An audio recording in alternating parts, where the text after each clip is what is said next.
Très heureux de vous retrouver pour cette suite de la première journée de Ligue des Champions. On aura 8 matchs ce mercredi 7 septembre. Si vous aimez ces vidéos, n'oubliez pas de mettre un maximum de pouces bleus et de vous abonner à cette chaîne YouTube. Donc je le disais les amis, on a plusieurs matchs à analyser. Juste avant, je vous rappelle de rejoindre le canal Telegram. Pourquoi? Parce que jeudi, on aura une grosse journée de pronostics et on vous enverra plusieurs pronostics très intéressants là-bas. Vous le savez, la Ligue Europa et la Ligue Europa Conférence, c'est là où on envoie le plus de pronostics. Mais dans ces vidéos-là, je vais vous partager tous mes avis pour la journée du mercredi. Ça va commencer tout de suite avec Ajax Rangers. Rien que l'affiche, ça me laisse penser qu'il va y avoir du but. Pourquoi? Parce que c'est deux équipes qui ne ferment jamais le jeu. L'Ajax qui sera à domicile, soutenu par son public.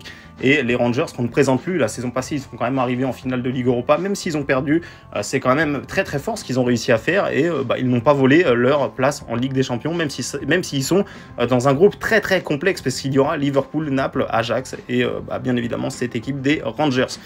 Donc je le disais les amis, je ne vais pas passer trop de temps là-dessus, on a deux belles équipes, l'Ajax à domicile c'est très compliqué de les bouger, mais Rangers à l'extérieur on les a déjà vus planter du but contre des équipes bien plus fortes. Donc moi ça me laisse penser que les deux équipes marquent est un petit pari intéressant à vous proposer, c'est coté seulement à 1,66.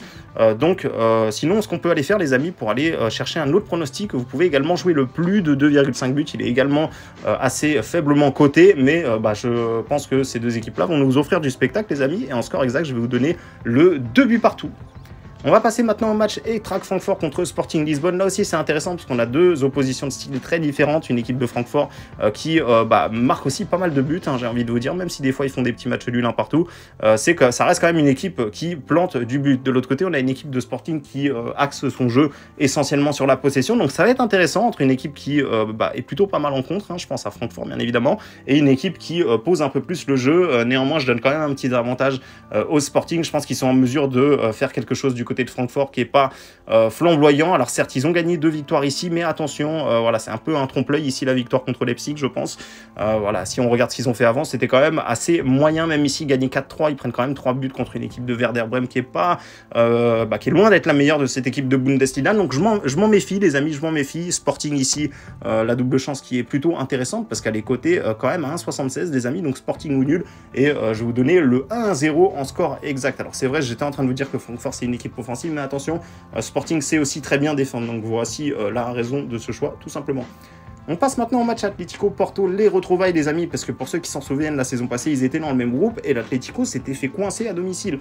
0-0, donc Porto, c'est pas la première fois qu'ils font des surprises, je crois qu'il y a 2 ans, ils avaient éliminé la Juventus, et l'Atlético le sait, ils avaient eu énormément de mal la saison passée, même pour se qualifier, ils avaient réussi à se qualifier avec seulement 7 points.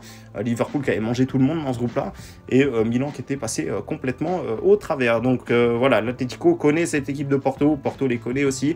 Ça va être un match, je pense, avec très peu de buts ici les amis, parce que l'Atlético ça joue quand même défensivement, c'est leur force.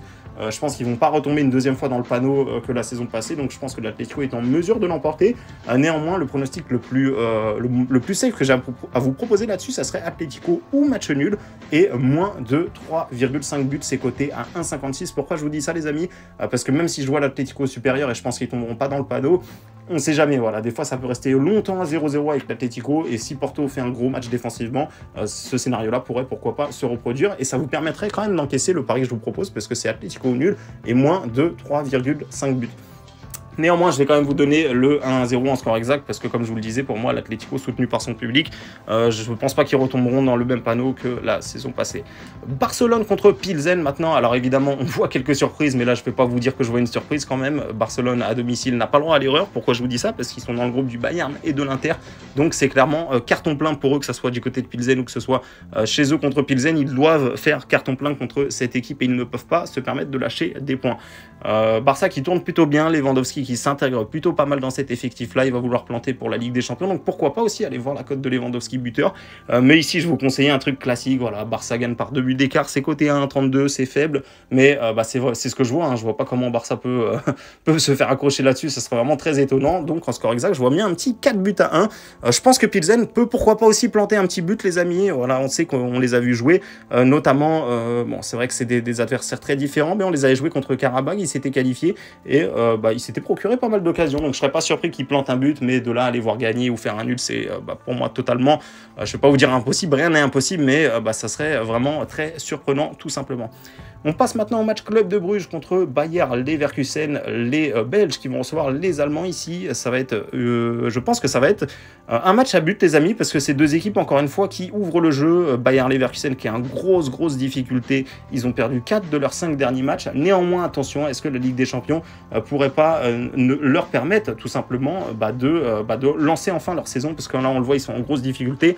Là, ils vont jouer contre Club de Bruges, qui est une équipe totalement différente des équipes qu'ils ont l'habitude d'affronter en Bundesliga. Club de Bruges qui tourne bien, donc pourquoi pas un petit match nul ici. En tout cas, je vais vous conseiller directement les deux équipes marquent. Voilà, je pense que les deux équipes marquent, ouais, c'est très faible, encore une fois, 1,44. Les bookmakers l'ont bien compris aussi, il y a de grandes chances que les deux équipes marquent. Je vais vous donner le 1 but partout, les amis, entre Bruges et Leverkusen. On passe maintenant au match Inter contre Bayern Munich, le Bayern qui vient de faire match nul contre Union Berlin, mais attention, beaucoup vont vous dire que c'est un mauvais résultat, mais quand on regarde les statistiques de Union Berlin à domicile, eh ben, c'est tout simplement une équipe qui perd presque jamais, donc vraiment le Bayern, c'est pas forcément un mauvais match nul qu'ils font là, surtout juste avant un match de Ligue des Champions. Voilà, on sait que Sadio Mané est arrivé, c'est plutôt bien intégré, le départ de Lewandowski pour l'instant ne fait pas défaut à ce Bayern-là, on va voir ce que ça donne sur le long terme. Mais ici, attention, je m'en méfie les amis, l'Inter qui va vouloir taper fort sur la Ligue des Champions, on le sait, le Scudetto ils l'ont gagné il y a 2 ans, la Ligue des Champions, la saison passée ils sont passés un peu au travers, et là ils viennent de perdre le Classico, enfin le derby contre l'AC Milan, il va falloir un rattrapage immédiat, et quoi de mieux que de recevoir le Bayern dans un stade Giuseppe Meazza, San Siro, qui sera vraiment à guichet fermé. Donc je serais pas surpris qu'on assiste à une victoire de l'Inter qui crée la surprise. Je vais vous donner 2-1 pour l'Inter, et en pronostic un peu plus sécurisé, Inter ou match nul, donc Inter ne perd pas, qui est coté à 2-0-1. Je serais pas surpris qu'on assiste à une surprise ici, tout simplement. Le match maintenant, Napoli contre Liverpool. Alors Liverpool, je les trouve un peu fébriles. Certes, ils ont gagné 9-0 ici, mais quand on regarde les autres matchs, c'est tout le temps compliqué pour eux. Ils font encore 0-0 ce week-end. Contre Newcastle, ils doivent attendre la 90e plus 8 pour s'imposer. On est loin du Liverpool de la saison passée, qui était sur une énorme série de victoires et qui massacrait complètement ses adversaires. Comme je vous l'ai montré juste avant, la saison passée en Ligue des Champions, ils avaient fait carton plein avec 18 points, alors qu'ils étaient dans un groupe de la mort avec Atlético, Milan AC et Porto. Donc vraiment, on est loin de ce grand Liverpool. On sent que le départ de Sadio Mané, ça va mettre du temps quand même, parce que c'est quand même un des meilleurs joueurs, c'était un des meilleurs joueurs de cette équipe-là. Donc à voir. On sait que Naples a perdu aussi de nombreux joueurs, les amis. Ils ont perdu Koulibaly, leur meilleur défenseur. Ils ont perdu Insigne. Il y a eu pas mal de changements à Naples. Mais au final, ça tourne plutôt bien. Ils ont été chercher une belle victoire du côté de Lazio ce week-end. Ils sont en confiance. Et je pense que vraiment, pour battre Liverpool, c'est vraiment le meilleur moment de les affronter. Quand on va arriver un peu plus tard dans la saison, ils vont commencer à apprendre à jouer ensemble. Voilà, et ça va être vraiment compliqué de les jouer, je pense. Donc vraiment, Naples ici peut aussi créer une surprise. Naples nul qui est coté à 1,77. C'est plutôt pas mal. Et en score exact, je vais vous donner le 2-0 pour Naples. Donc voilà, je pense vraiment que Liverpool est prenable maintenant, et ça sera plus compliqué lors du match retour, par exemple, où l'équipe sera bien rodée et les joueurs auront tout simplement leurs automatismes. On passe au dernier match de la soirée, l'Olympique de Marseille qui va se déplacer du côté de Tottenham, et Marseille doit faire quelque chose en Ligue des Champions. Ils ont la pression parce que voilà, on a vu le tirage, et pas mal de gens ont dit que ça allait être jouable pour Marseille. Il va falloir s'en méfier quand même, parce que Sporting c'est pas facile, il va falloir aller jouer chez eux, Francfort également, et Tottenham, on rentre tout de suite sur l'équipe qui est censée être favorite de ce groupe-là. Néanmoins, attention, Tottenham c'est pas une équipe qui va mettre beaucoup de scores, voilà, ils gagnent 2-1, ils gagnent rarement par plusieurs buts d'écart quand même, on le voit ici. Donc Marseille a peut-être un coup à jouer. Marseille est en confiance, ils sont sur 4 victoires consécutives en championnat, ils vont vouloir faire bonne figure en Ligue des Champions. Voilà, ils ont souvent été moqués en Ligue des Champions, et là ils sont dans un groupe abordable. Je ne serais pas surpris qu'ils prennent pourquoi pas un match nul. Alors on va peut-être pas aller jouer ça parce que ça me semble quand même assez risqué, mais pourquoi pas aller prendre du Marseille qui inscrit au moins un but.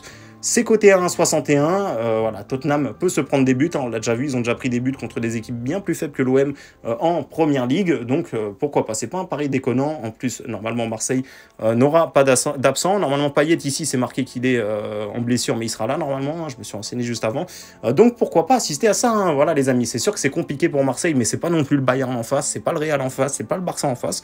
Tottenham ça reste une équipe plus ou moins abordable, donc voilà, les Marseillais ont peut-être un petit coup à jouer ici. Je vais vous donner le 1 but partout, on va y croire les amis, on va essayer de pousser pour que nos équipes françaises fassent des résultats en compétition européenne, et voilà, ceux qui veulent un pronostic un peu plus safe, Marseille marque au moins un but à 1,61.